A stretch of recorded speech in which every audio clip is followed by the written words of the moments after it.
Welcome to the Inspiro Podcast, a podcast exploring personal growth, leadership, strategy, communication, and fulfillment. We are your hosts, Jason Luchtefeld and Bill Woodburn. I'm here as a dentist, transitioning into a career to help facilitate individuals and their organizations towards a more fulfilling future. Hi there, I'm Bill Woodburn, and I'm a licensed professional counselor and licensed marriage and family therapist in Austin, Texas. I'm fascinated by the way people come together to solve problems, whether that's couples or families, dental practices, or organizations. We're going to be exploring a lot of topics, and for us to be able to be free to do that, I have to let you know that this is not intended to be dental advice or counseling advice.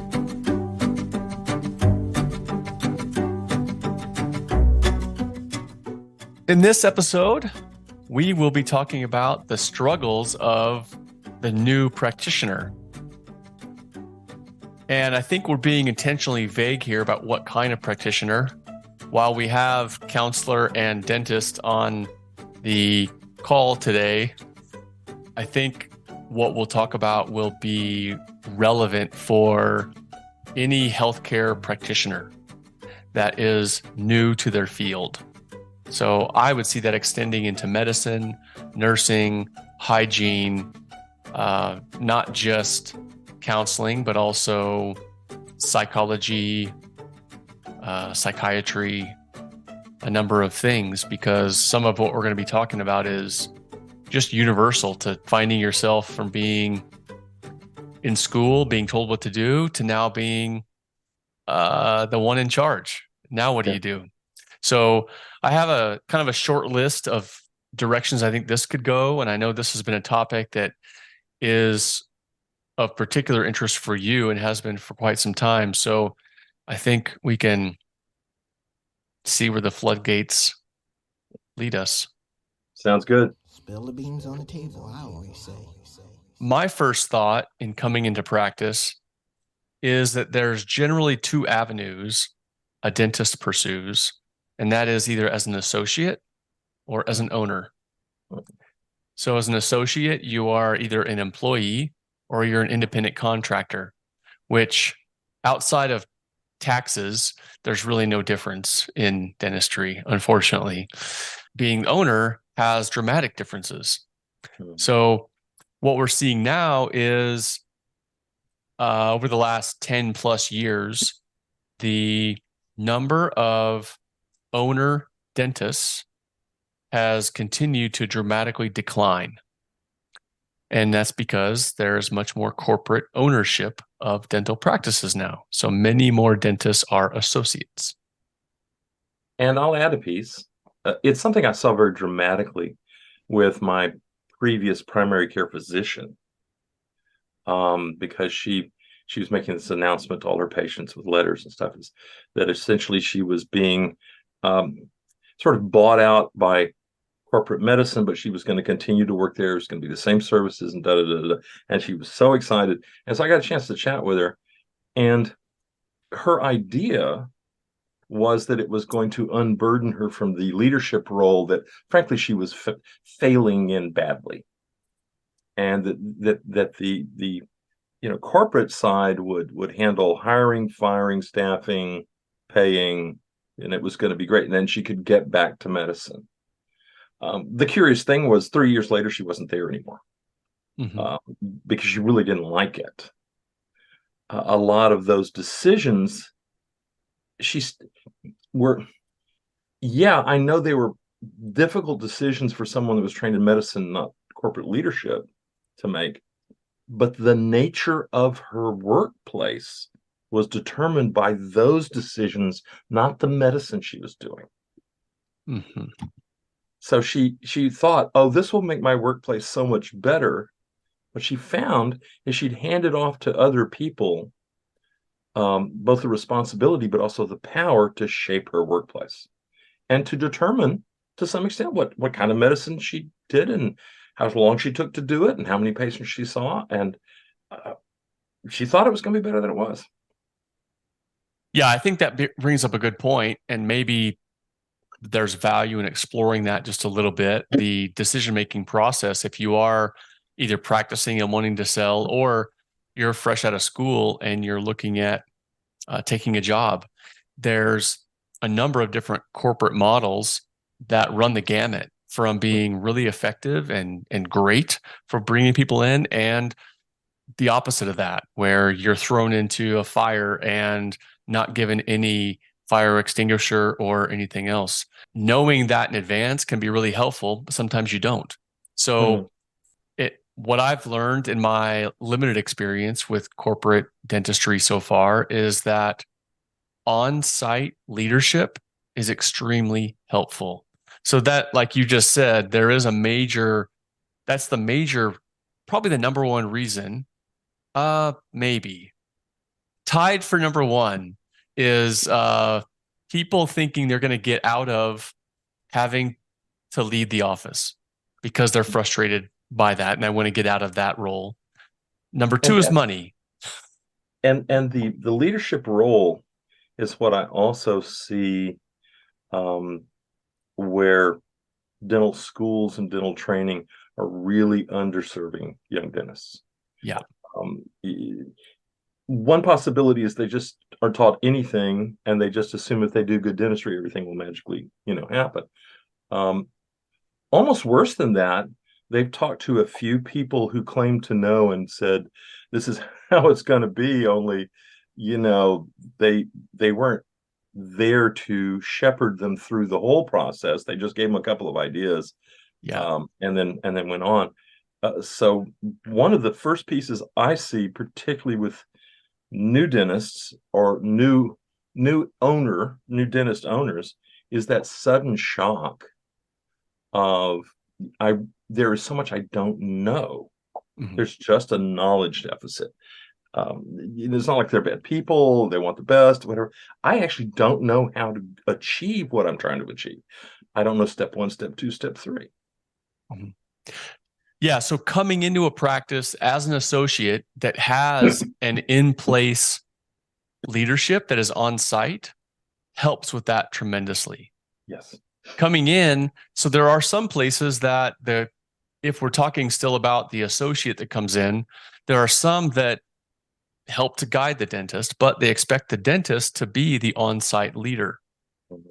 That's really tough from day one to ask of somebody new, because as you're just pointing out, you realize how much there is that you don't know. And while you are maybe fairly self-confident coming out of school, I know I was overconfident, to be honest, coming out of school and thinking I knew all I needed to know about everything. And that helped to drive me. But I opened a practice after a 1-year residency. So I had a little bit more clinical experience, but zero business experience and zero leadership experience. Coming in, what I found was a feeling of being overwhelmed at the number of things that ended up on my plate that I didn't realize would be on my plate. And there's a phenomena that I've been tracking. And even if it's someone who has been an associate before, when they buy a practice and it's finally theirs and they are responsible, about 6-8 months later, I'm talking with them, and often there's this terrible anxiety that has begun to creep up.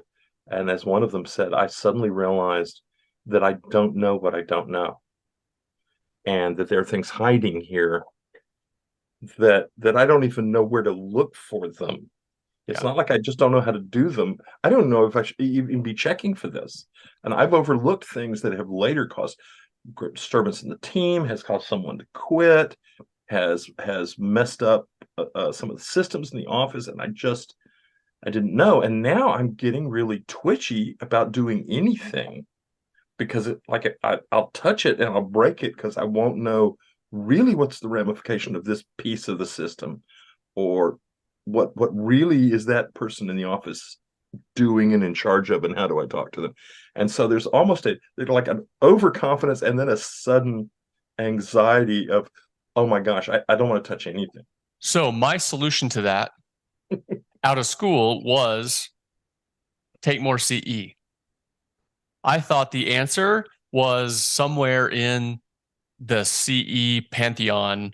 And if I just spend all my extra income on CE and travel for the CE, that eventually I will be the world's greatest dentist and be able to diagnose anything. And all you do is you just tell the patient what they need and they do it, right?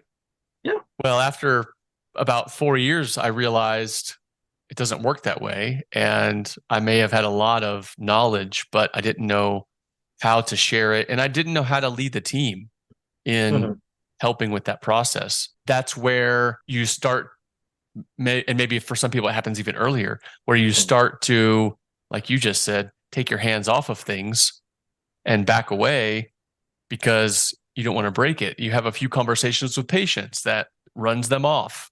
You have a couple interactions with team members that don't go quite so well. You want somebody wants a raise and you have no idea how to manage that conversation. One thing that I learned later that I would have liked is that there is tremendous value in learning how to talk to people across different roles. So my role as a dentist to a patient, my role as an owner to an employee, my role as a dentist to a colleague who I'm referring to, all these have different conversation / leadership styles that I need to be able to manage. Yes.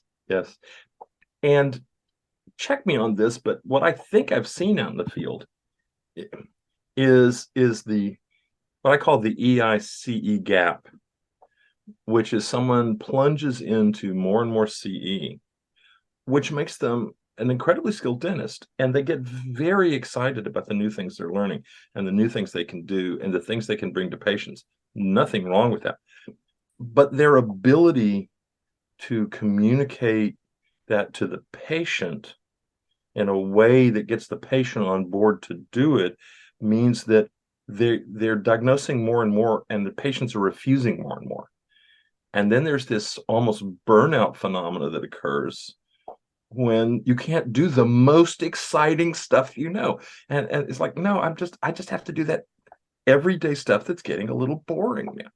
Yeah, I want to do that stuff I learned, at Pankey or wherever. I was like, man, I went out to Las Vegas. I got this cool stuff to do, and nobody wants it. that's right.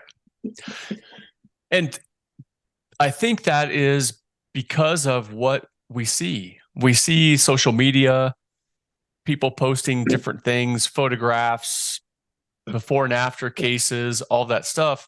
What we don't get to see is the conversation that happened. And so we think, oh, if I can do that treatment, then I'll feel better about myself. I'll be able to do better for my patients, all of that. Well, we didn't see the hours of conversation that led up to being able to do that treatment on that patient or with that patient. And that is something that is really hard to share outside of a person having an experience, realizing that's what's missing, and then learning how to fill that gap.